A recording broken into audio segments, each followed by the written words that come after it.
So usually we'll deal with 802.15.4 and 802.11 and ZigBee. So these are the usually the three different protocols that we'll be using in this physical layer. So this is PHY. So mostly they have been defined by IEEE standards. So this is IEEE. So above the physical layer, we have something called as data link layer. So data link, otherwise we call it as the MAC layer. So this is the MAC layer. So medium access control. Again, here also we can see 802.11, then 802.15.4, then ZigBee. So these three protocols used here. So this is on the layer number 1. This is layer number 1 and this is layer number 2. Okay. Now above that we have something called as adaptation layer. Adaptation layer. Usually there is one protocol called as 6LoWPAN. 6LoWPAN. So we'll be seeing very detailed about what is 6LoWPAN. Maybe I'll give a glimpse of what is 6LoWPAN in this. And before I come to the 6LoWPAN, I'll go to the next layer. We call as network layer. Network layer. So usually network layer is generally deals with IP version 4, IP version 6, then ICMP version 6. Internet Control Message Protocol, Internet Protocol version 4 and version 6 usually. Then above that we have the transport layer. So transport layer. So in the transport layer we have something called as TCP UDP usually. So we call TCP UDP and stream control SCTP. Then we got RPL also, routing protocol for low power lossy networks. So this will be in the fourth layer. So 3 for fifth layer, 4 and 5. And finally we are in the application layer.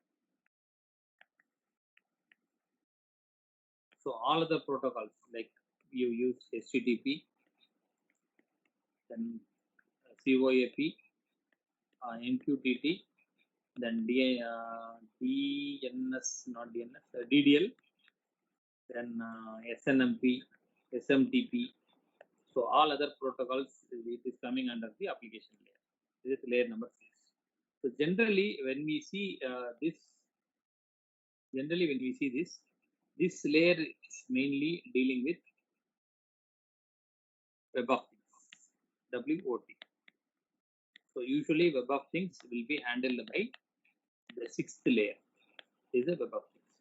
So all other these 5 layers they categorically be called as IoT usually. So this is how the way the IoT and the WOT plays the major role in this. So far you might have studied in IoT systems. You might have studied Internet of Things with all these things together, but only in the 6th layer, the topmost layer, application layer, we are going to deal in this entire semester. So that is what we call as the web of things. So how we deal with software. Okay. So this is what we'll be seeing in the complete semester. So in the full semester. So I quite often refer this layered architecture. So being an electronics engineer or a computer engineer, so never forget this diagram or never forget these layers of this IoT. Maybe 1 or 2 protocols here might be varying. In some books they will be given in different layer and some book will be different. But please understand the concept well, and please do not forget about this diagram. Okay. Now here something new in adaptation layer in IoT is the adaptation layer. So this is something new which is not present in the OSI layer.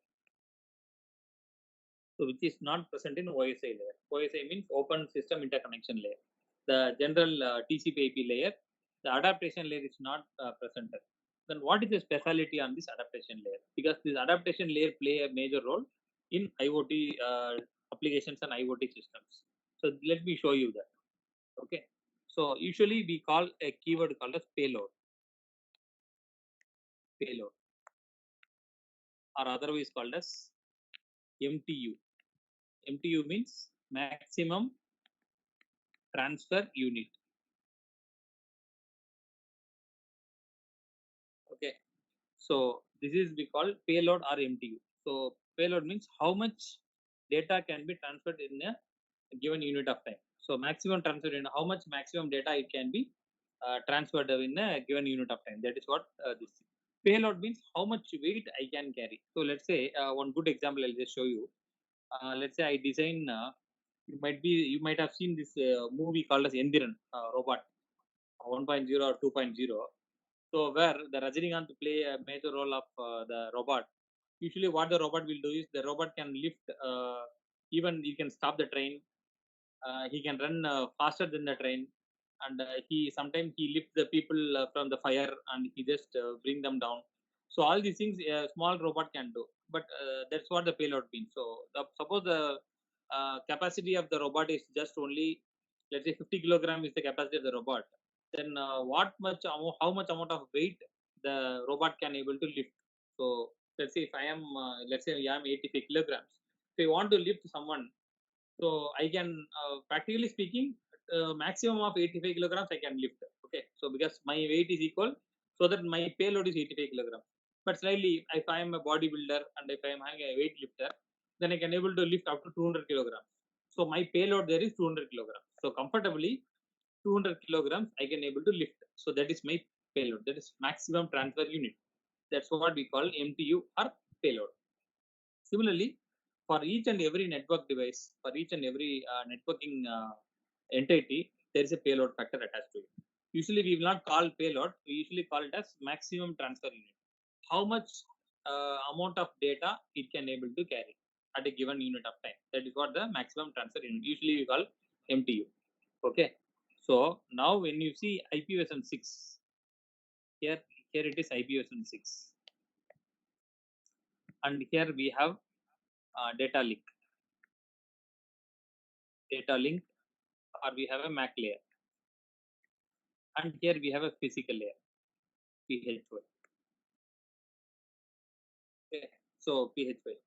Okay, now PHY, let's say for example, I am using 802.15.4.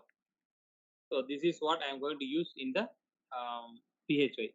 Data link also same thing, 802.15.4. Whereas I am going to use IPv4 protocol I am going to use. Okay, so now the MTU for IPv6 is 1280 bytes. Please remember, the maximum transfer unit of IPv6 is 1280 bytes. Please remember, 1280 bytes means, let's say if you take integer 4 bytes, then approximately how much amount of bytes it can able to take is 4, 4, 3, and 4 3s are 12. 4 bytes means 3. Then 80 means around 320. So totally 320 array variables I can declare in integer. So that much amount of data the IPv6 can carry. That is the maximum transmissibility is 1280 bytes. Okay. So whereas the MTU of 802.15.4 is just 127 bytes. Okay. So please remember, 1280 bytes coming from the top layer, and the bottommost layer I can able to carry only 127 bytes. So 1 minute. Hello, hello. ஆமா sir, நம்ம ஒரு கிளாஸ்ல இருக்கேன். என்ன வேணும் சீக்கிரம் சொல்லுங்க.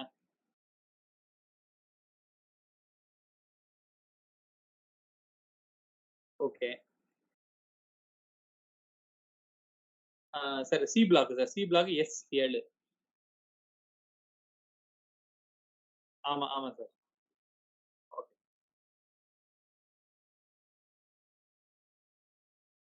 Okay. So 1280 bytes have to be sent inside 127 bytes. So that means I have a group of cable that can carry only 127 bytes at a given time, but huge amount of data is coming in. So as per this diagram, so when I send this 1280 in 127, which is not practically possible or ideally possible, which is not at all possible. So what I do is,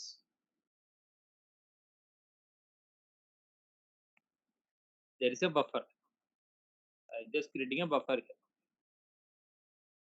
Okay, so this buffer is called as 6-lopan.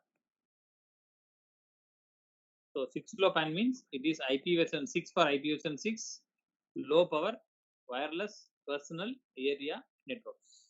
So 6 for IPv6, LO for low power wireless personal area networks. So the IPv6 MTU packets are being sent inside this 6LoWPAN layer, that is called as adaptation layer. So this adaptation layer, the packets are sent.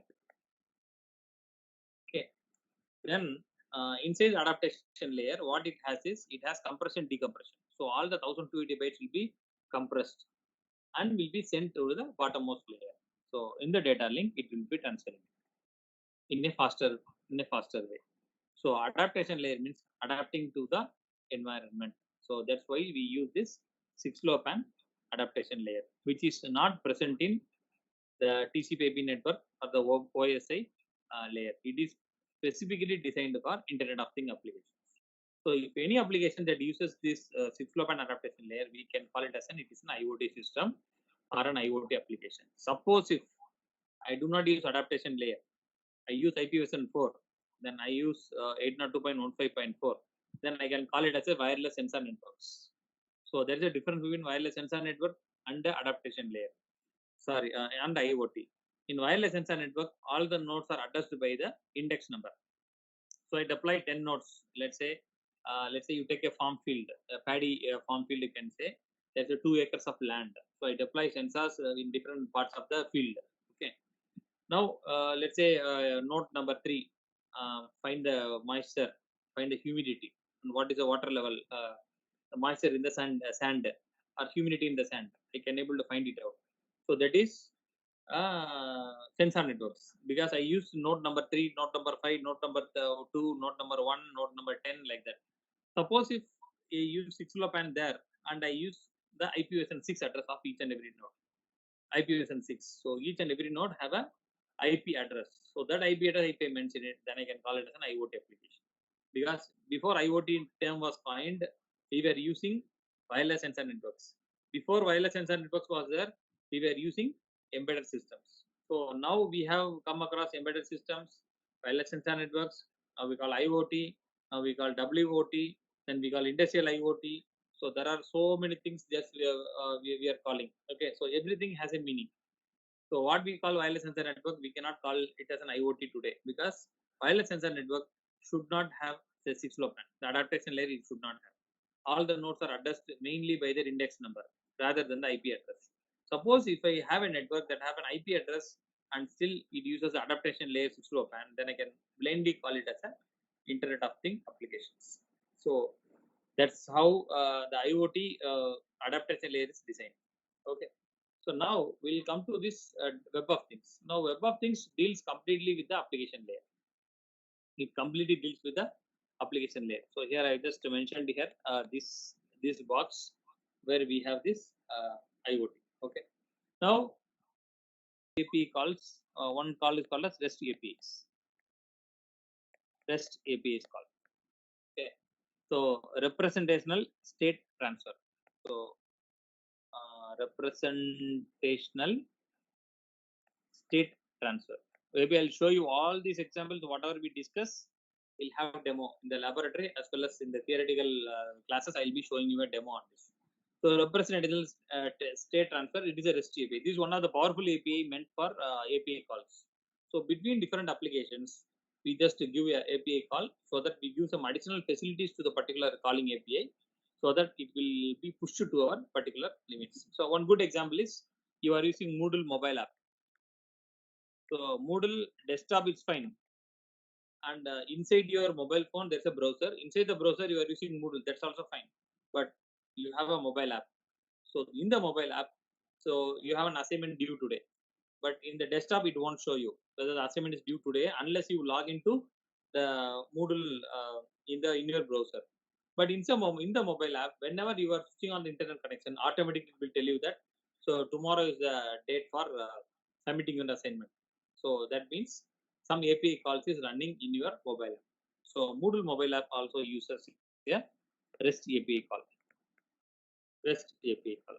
So we have so many API calls called as REST API is there one. Next thing is SOAP, Simple Object Access Protocol. That is SOAP API there. then RPC mechanism there, remote procedure call. So that is there. And RMI, there's a remote method invocation in Java. So RMI is mainly on Java. So RPCs are Microsoft services, and these two open APIs. Open APIs. Now the very powerful being is the REST API. It is very powerful. So these kind of API calls, if I do it on IoT application, then I will be calling it as a web of thing applications. Okay.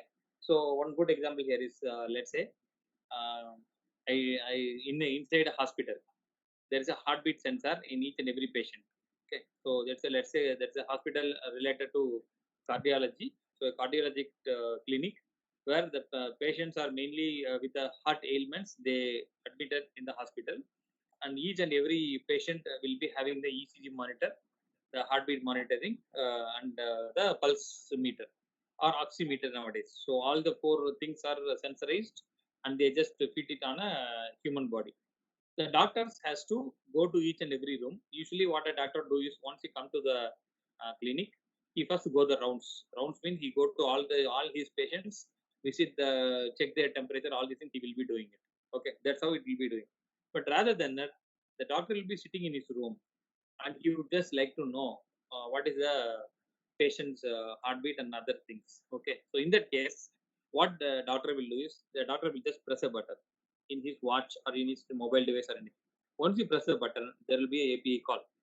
The API call will go to the hospital's servers, and from the hospital servers, it triggers action to the sensors. So all the sensors compute their value and send back to the hospital server. From the server, the doctor will be pulling the information. So pulling the information from the servers. So within let's say 30 seconds, all the four things will be computed. Okay, and the doctor will be knowing the patient history. So for this APIs, for this application, this web API calls are used. So we simply call these as web API calls. So that means we need not bother about who develop an application. So earlier days, what happens is, so when company A develop one application and company B develop one application, so how do they interact? There is no method. There was no method. But later on, they define some methods. If you use Java in company A and Java in company B, let me go for RMI, remote method invocation. That means, so from company B, they execute a method on a company A's application. Similarly, company A can execute a method on a company B's application, and that method can able to have a parameter. The parameters will be transferred between the two companies. That's how the way they were doing.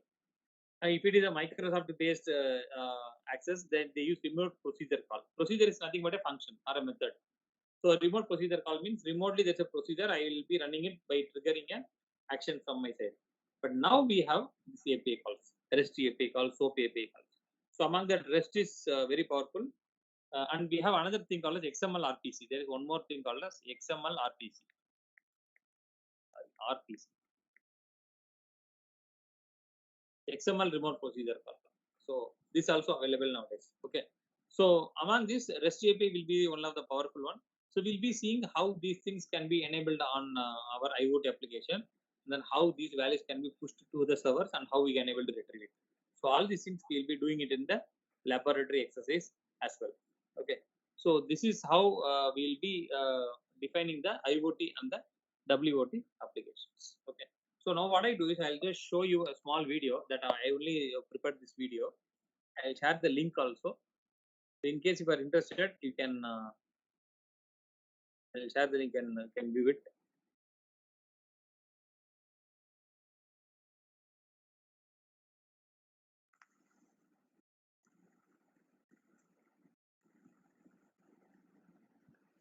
Okay. Fine.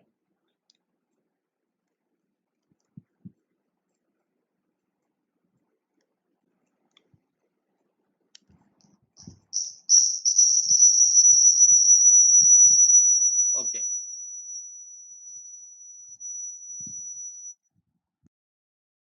Okay. So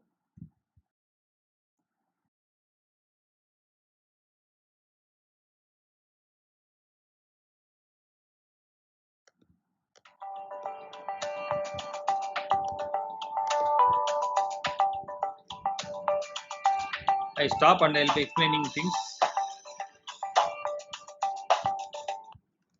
you can see here, yeah, the web of things introduction here is the left hand side we have tags. So here we have the tag, and here in the right hand side we have devices and machines, and we have the environments. Okay, so we have tags called as QR code. So nowadays by scanning the QR code you are paying money through UPIs. Then iBeacon, Bluetooth low energy. So BLE means Bluetooth low energy. So using the small devices, you can keep it in your bag, and then wherever your bag is going, you can able to track your bag. So that's how the way the Bluetooth low energy or iBeacons can be used. Then NFC RFID tag. So nowadays you can see all the supermarkets, whenever they store or whenever you purchase anything from them, so each and every product will be tagged with the RFID tag, small RFID tag. So they are very cheaper, and in the short distance they can be, the coverage will be there. Similarly NFC. So these are the tags that we can able to define on the web of things. And the right hand side we have devices and machines. So we have Arduino, and we have the bulbs that are operating on a Wi-Fi devices, and Raspberry Pi. These are some of the boards. So applications or environments, we see smart cars or smart buildings, smart cities. So these are the applications wherein we can able to provide the services.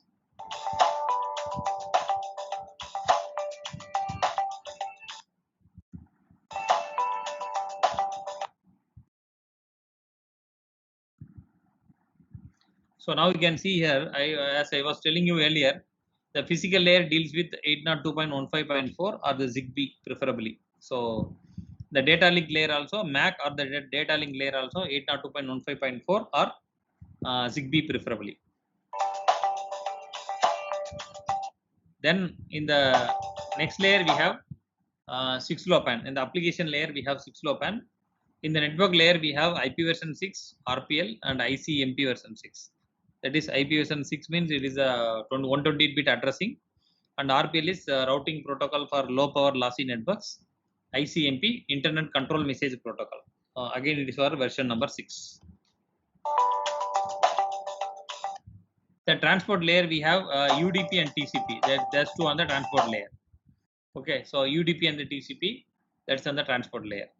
And finally, the application layer, we have the application layer, HTTP, CoAP, RESTful API. That's what I call REST APIs, RESTful APIs, JSON, JavaScript object notation, WebSockets. So these are all some of the techniques that we will be using in the application layer. So in this subject, we will be learning all these steps. But please understand, actually, this is Web of Things is a subject, but the main purpose here is from the hardware, how we read the value and process it further. So that's what our purpose of learning on this subject. But this subject not only introduces IoT or WOT, it is the generalized REST APIs, because nowadays the entire world relies on the web service, web API calls. Most of the applications on the web API calls. So it will be benefit to you even for your career also. So because we have languages called as JSON, Node.js is there. So our entire programming aspects, we will be using Node.js for all our applications. So learn something, let's say after your BTech, you pay some 40-50,000 to a particular company, and then learn some of the server-side scripting languages. So similarly, the same aspect or method, you just please learn it here. So you need not spend that money. So if you understand this course well enough, so just a 30-hour course, you'll be getting more information on this Web of Things, mainly on the Node.js platform. So how to use Node.js on a hardware, how to use Node.js on a desktop, how to use Node.js on any application. That's all we are going to see in the days to come. Okay. So now,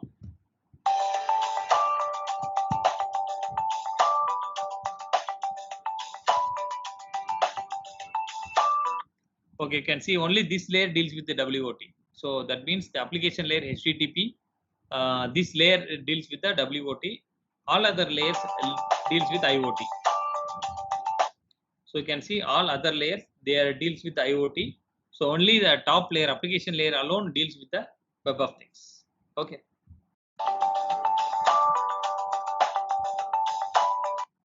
So what we call here is supercharged IoT equal to Web of Things. So that's what here. So in your IoT device, if it is completely supercharged, then we call it as a Web of Things. So in short and sweet, this is the formula given for this.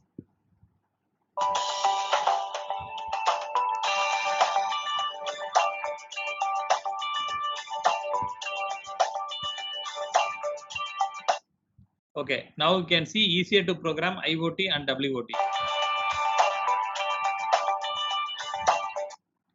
Okay, so here in IoT we have complex protocols. So in IoT we have the complex protocols, whereas in WOT we have common web APIs to handle all the protocols. So we have common web APIs to handle the protocols. But here each and every IoT devices they can have a different set of protocols. But whereas we have a common web APIs to handle the protocols. So talk to new devices with the minimal effort. So the effort is very minimal. If you want, if the APIs wanted to talk to the new devices.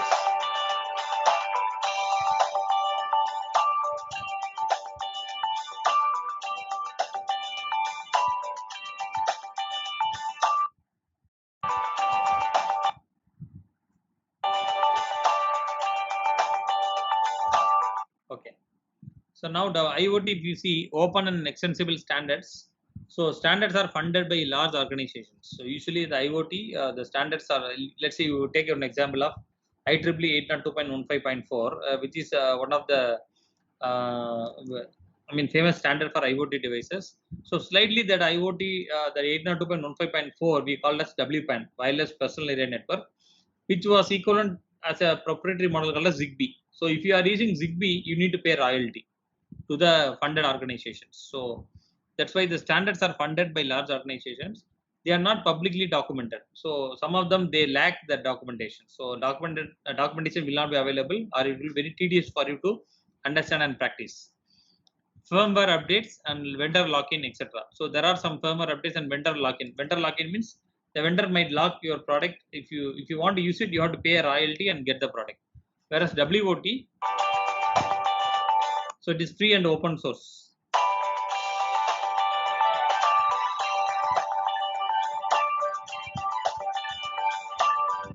Okay. So in WOT here, it is free and open source. Then HTTP and REST. So we have HTTP and REST protocol. So HTTP, as you know that even if you have HTTP protocol, a browser that is launched in 1998. Even still this time, I can able to use that for a browser if you are using HTTP, because HTTP is completely open standards. Then zero risk in usage. So there is no risk in using it. Data can be easily moved across systems. So data can be easily moved so that you need not worry. So one good example here, what I was telling is, so the CodeTantra platform is pushing the data to VTOP servers. So VTOP is completely on a different platform, CodeTantra on a different platform. So still they can both can talk to each other through web API calls. So that's how the way the data can be moved easily between the systems.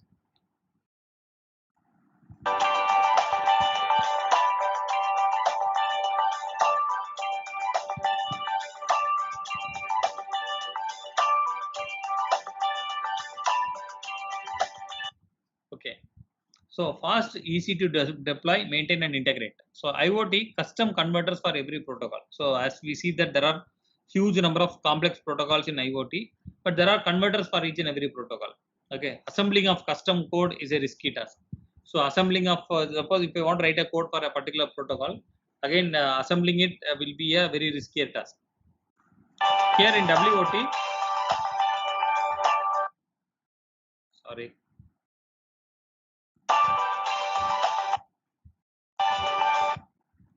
Okay, no risk as the web is open always. So in WOT, there will be no risk at all as the entire web is open interface. Okay, so think of a place where your internet browser it uses a complex protocol wherein you need to pay to use the browser. So it is not like that. So you have to pay for internet charges only, but the browser is open. Yeah, assuming that think of a place situation where the Internet Explorer or the Chrome is costly, so you have to purchase the browser and then you have to use it. Then there will be a very risky job there. So WOT, it's no risk as the web is completely open.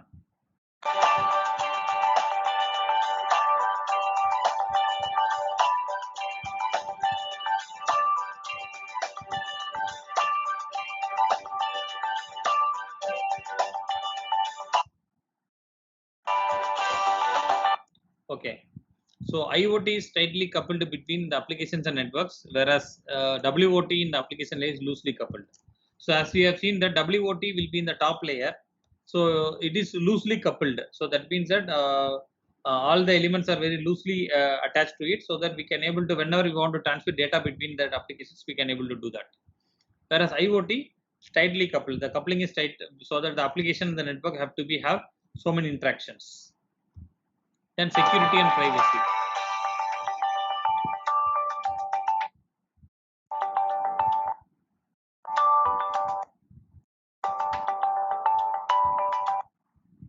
Okay, so use of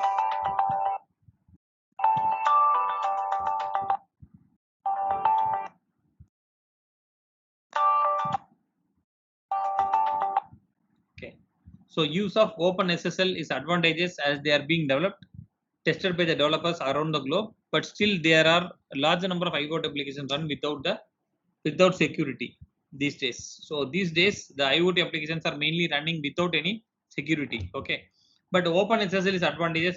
Again, the name is open. So OpenSSL means SSL means secure socket layer. So in your website we are using HTTPS colon / that S is nothing but the secure socket layer. So HTTP along with the secure socket layer, we call it as HTTPS. So we have OpenSSL. That means you need not purchase the security also. Even that OpenSSL, we can able to use it for the security purpose. So since IoT, if you feel that IoT has to be in a limited cost, then obviously you can try out OpenSSL for deploying the applications.